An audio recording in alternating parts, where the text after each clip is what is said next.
¿Alguna vez has visto una película con un hueco en la trama tan grande que te saca por completo de la historia? Te quedas pensando, espera un momento, eso no tiene ningún sentido. El héroe hace algo completamente fuera de lugar. Un personaje clave desaparece sin explicación. Es frustrante, ¿verdad? Arruina la credibilidad de toda la historia. Pues bien, para muchas personas, la historia más grande jamás contada tiene el hueco en la trama más grande de todos y está justo en el centro de todo. La historia de Jesús, piénsalo. Jesús era judío. Nació en una familia judía, en una tierra judía. Sus primeros seguidores, todos ellos, eran judíos. Las escrituras que él citaba, las profecías que decía cumplir, eran las escrituras judías. Todo su mundo, todo su contexto, era judío. Y sin embargo, hoy, las personas que nos dieron esas mismas escrituras, el pueblo judío en su mayoría, no lo aceptan como su Mesías. ¿No te parece extraño? Es como si los herederos de una gran fortuna rechazaran la herencia. Es como si los arquitectos de un edificio se negaran a entrar en él una vez construido. ¿Por qué? ¿Qué pasó? ¿Es este el mayor agujero en la trama de la historia? ¿O es que quizás no hemos entendido la trama en absoluto? Esta pregunta no es solo para historiadores o teólogos. Esta pregunta te toca a ti, directamente. Porque la respuesta cambia la forma en que ves a Dios, la forma en que te ves a ti mismo, y la forma en que entiendes el propósito de tu propia vida. Quédate conmigo, porque vamos a sumergirnos en este aparente misterio. Y te prometo que lo que descubras será mucho más sorprendente y personal de lo que imaginas. Para empezar a entender esto, tenemos que hacer algo que raramente hacemos.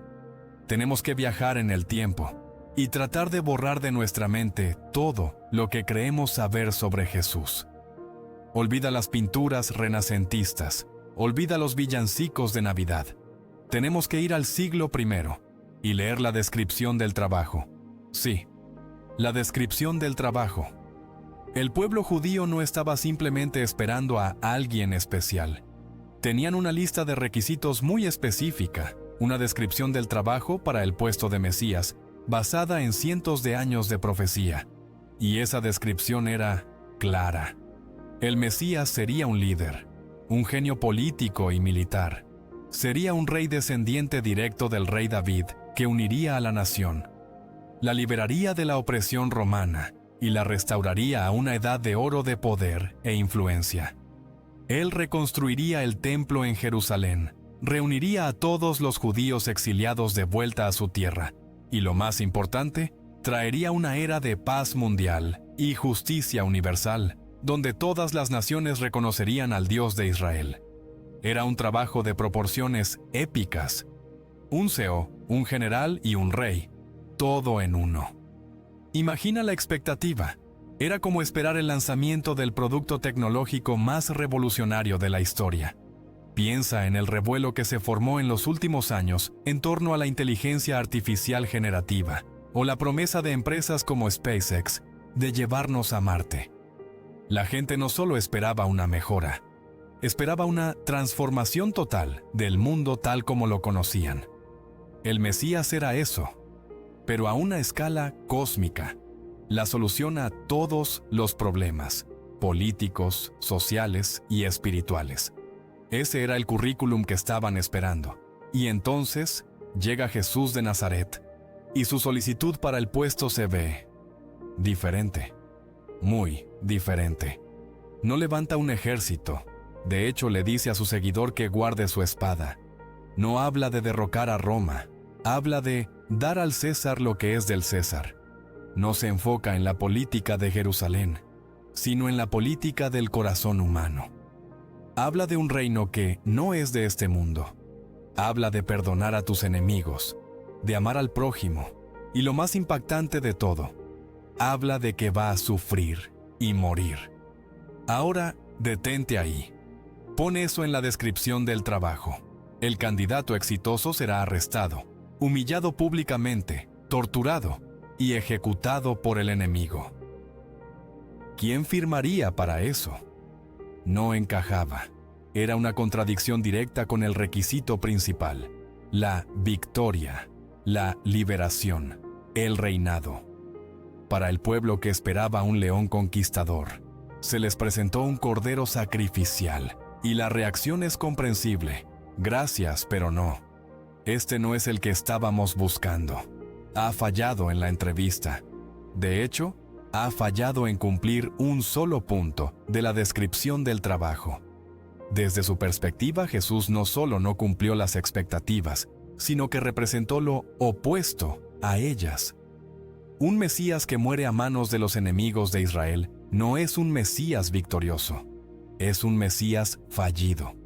Y este es el primer y más grande obstáculo: la discrepancia entre la expectativa y la realidad. No era una cuestión de mala voluntad, era una cuestión de leer la profecía y ver que el hombre que estaba delante de ellos simplemente no cumplía los requisitos. No se parecía en nada al rey que estaban esperando. Y así la puerta, para muchos, se cerró. Pero, ¿y si la descripción del trabajo estaba incompleta? ¿Y si solo estaban leyendo la primera página de un contrato de 2 páginas? Aquí es donde la historia da un giro que lo cambia todo. El mayor punto de rechazo, la muerte de Jesús en la cruz, se convierte, desde la perspectiva cristiana, en el requisito más importante de todos. No es el fracaso de la misión, es la misión misma. Imagina que eres un inversor en una empresa. La empresa es Marvel. Es la década de 1990 y están en bancarrota. Para sobrevivir, venden los derechos cinematográficos de sus personajes más famosos: Spider-Man a Sony, los X-Men a Fox. Desde una perspectiva empresarial, es una catástrofe. Es un fracaso total. Han perdido sus activos más valiosos. Parece que el juego ha terminado. Ese es el Mesías en la cruz. Una pérdida total, un fracaso visible para todo el mundo. Pero, ¿qué hizo Marvel después? Con los personajes que les quedaban, los considerados de segunda categoría en ese momento, como Iron Man y Thor, tomaron un riesgo monumental y construyeron el universo cinematográfico de Marvel, una de las franquicias más exitosas de toda la historia del entretenimiento, mucho más grande y cohesiva de lo que jamás habrían logrado solo con Spider-Man. Su aparente fracaso, la pérdida de sus activos estrella, los obligó a ser más creativos, a construir un mundo de una manera nueva. La muerte de su antiguo modelo de negocio fue el nacimiento de su mayor éxito. La cruz funciona de una manera similar. Era la aparente derrota que posibilitó una victoria mucho mayor. No una victoria sobre Roma, sino una victoria sobre el pecado y la muerte. Y aquí está el giro. Esta idea de un Mesías sufriente no era una invención nueva. No fue un plan B que los seguidores de Jesús inventaron después de su muerte para salvar las apariencias. Estaba escondido, a plena vista, en sus propias escrituras. En el libro del profeta Isaías, escrito unos 700 años antes de Jesús, hay una sección increíblemente detallada, el capítulo 53, que describe a un siervo sufriente. Este siervo, dice Isaías, sería despreciado y rechazado por los hombres, varón de dolores, experimentado en quebranto. Dice que fue herido por nuestras rebeliones, molido por nuestros pecados. Y lo más asombroso, Jehová cargó en él el pecado de todos nosotros. Esta es una descripción del trabajo, completamente diferente. No habla de un trono, sino de una tumba. No habla de una corona de oro, sino de una corona de espinas. Habla de un sacrificio. La teología judía, tradicionalmente, ha interpretado a este siervo como una representación del pueblo de Israel, sufriendo en el exilio. Pero los primeros cristianos leyeron esto y vieron un retrato perfecto de Jesús. Vieron que las Escrituras contenían dos hilos, dos profecías aparentemente contradictorias, un Mesías rey y un Mesías siervo. Y llegaron a una conclusión asombrosa. No son dos Mesías diferentes, es el mismo Mesías, con dos misiones diferentes, que vendría dos veces. La primera vez vendría como el siervo sufriente, como el cordero sacrificial de la Pascua, para morir por los pecados del mundo, para pagar una deuda que la humanidad no podía pagar. Su muerte no fue un accidente, fue una cita divina, un sacrificio preordenado. Y luego, habiendo cumplido esa misión, regresaría una segunda vez. Y en esa segunda venida, se cumpliría la otra descripción del trabajo. Regresaría como el rey conquistador, el león de Judá, para juzgar al mundo, establecer su reino de paz y justicia, y reinar para siempre. De repente, el hueco en la trama no es un hueco, es el intermedio entre el acto primero y el acto segundo. La cruz no fue el final de la historia, fue el punto de inflexión que hizo posible el final glorioso. Y esto nos obliga a preguntar, ¿es más fácil aceptar a un rey que lucha por ti o a un rey que muere por ti? Ahora, esto nos lleva a un problema aún más profundo.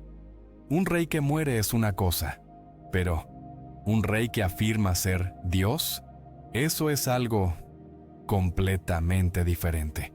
Y aquí entramos en el corazón del monoteísmo judío, la creencia más fundamental y no negociable del judaísmo. Se resume en una oración del libro de Deuteronomio, el Shema. Oye Israel, Jehová nuestro Dios, Jehová uno es, uno, no dos, no tres, uno. Es la declaración de fe central. Por eso cuando Jesús empezó a decir cosas como, yo y el Padre uno somos, o cuando perdonaba pecados, algo que solo Dios podía hacer, esto no era solo controvertido. Para los oídos de un judío del siglo I, era una blasfemia.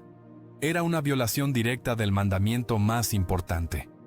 Decir que un hombre era Dios era, para ellos, una forma de idolatría, de politeísmo.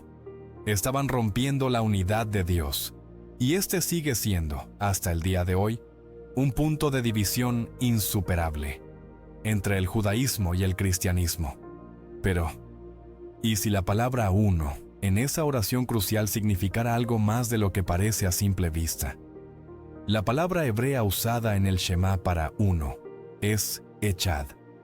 Y esta palabra no siempre significa una unidad absoluta, singular. A menudo se usa para describir una unidad compuesta.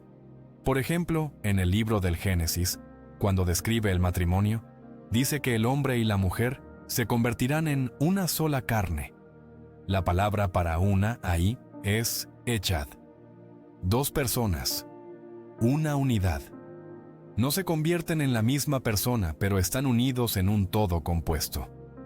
Los cristianos ven esto como una pista, dentro del Antiguo Testamento, sobre la naturaleza de Dios, que este Dios uno es una unidad compleja, no tres dioses, sino un solo Dios, que existe eternamente en tres personas, Padre, Hijo y Espíritu Santo. No es una contradicción del monoteísmo, sino una revelación más profunda de Él. Piénsalo de esta manera. La luz del sol nos llega como una sola cosa, luz blanca. Pero si pasas esa luz a través de un prisma, se revela que está compuesta por un espectro de colores distintos: rojo, naranja, amarillo, verde, azul, índigo y violeta. ¿Es menos una luz porque tiene estos componentes? No. La revelación del espectro no niega la unidad de la luz. Enriquece nuestra comprensión de lo que es la luz. Para los cristianos, Jesús es el prisma.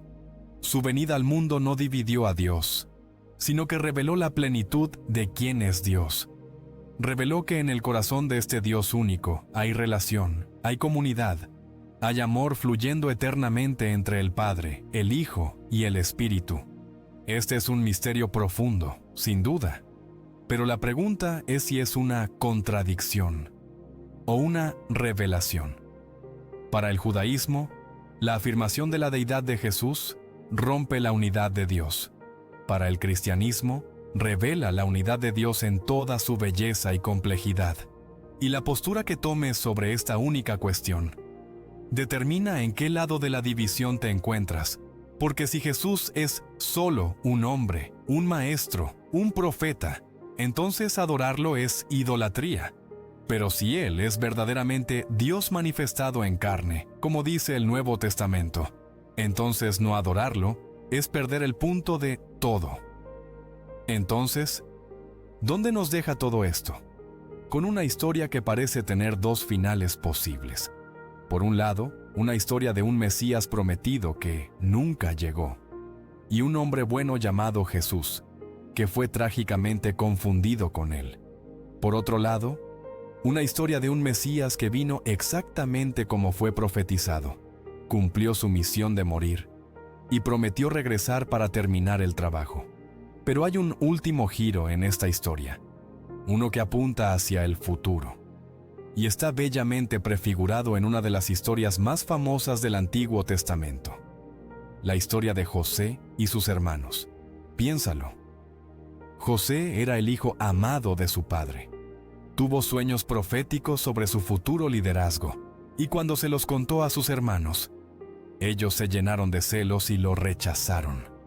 Lo vendieron como esclavo, lo dieron por muerto. De manera similar, Jesús, el Hijo amado del Padre, vino a su propio pueblo, los judíos, y ellos, en su mayor parte, lo rechazaron. José, después de ser rechazado, fue llevado a una tierra gentil, Egipto. Allí, a través de mucho sufrimiento y pruebas, ascendió al poder, convirtiéndose en el segundo al mando de todo Egipto. Salvó a esa nación gentil de la hambruna. Jesús, después de ser rechazado, fue entregado a los gentiles. Y su mensaje se extendió por todo el mundo no judío, trayendo salvación a millones de personas a lo largo de 2 milenios. Pero la historia de José no termina ahí. Años después, una gran hambruna golpea la tierra, y los mismos hermanos que lo vendieron como esclavo se ven obligados a ir a Egipto en busca de comida.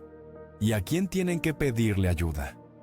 A José, el hermano que rechazaron. Al principio no lo reconocen, pero finalmente José se revela a ellos. Y en esa escena hay llanto, confesión y, lo más importante, perdón y reconciliación. Los profetas bíblicos predicen un día futuro en el que sucederá algo muy similar con Israel y Jesús. El profeta Zacarías, siglos antes de Cristo, escribió sobre un día en el futuro en que el pueblo de Jerusalén mirarán a mí, a quien traspasaron, y llorarán como se llora por hijo unigénito. Es una imagen de reconocimiento y arrepentimiento nacional. Jesús mismo se hizo eco de esto. Mientras miraba a Jerusalén, justo antes de su crucifixión, lloró y dijo: Jerusalén, Jerusalén, que matas a los profetas y apedreas a los que te son enviados. Os digo que desde ahora no me veréis, hasta que digáis: bendito el que viene en el nombre del Señor. Esa es una promesa, es una puerta que se dejó abierta. La historia no ha terminado.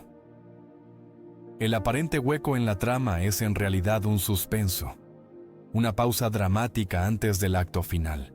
La historia está esperando su clímax, la reconciliación familiar. Y esto hace que esta antigua historia sea increíblemente actual. No estamos leyendo sobre algo que ya terminó. Estamos viviendo en medio de ello.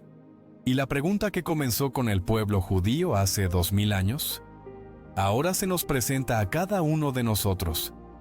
Seas judío o gentil, ¿quién dices tú que es Jesús? ¿Es un simple maestro moral? ¿Un profeta incomprendido? ¿O es el siervo sufriente que murió por tus pecados y el rey conquistador que regresará para hacer nuevas todas las cosas, ¿se ajusta a tus expectativas de cómo debería ser Dios? ¿O te desafía a abandonar tus propias ideas y aceptar una historia mucho más grande, más extraña y más maravillosa de lo que jamás hubieras imaginado? El hueco en la trama no está en la historia, está en nuestro propio corazón. Es el espacio entre nuestras expectativas y la revelación de Dios. Y la única forma de cerrarlo es tomar una decisión, la misma decisión que sus primeros seguidores tuvieron que tomar: mirar al hombre en la cruz y decidir si estás viendo el mayor fracaso de la historia o el mayor acto de amor del universo. Tu respuesta a esa pregunta no solo resuelve la trama, define tu eternidad.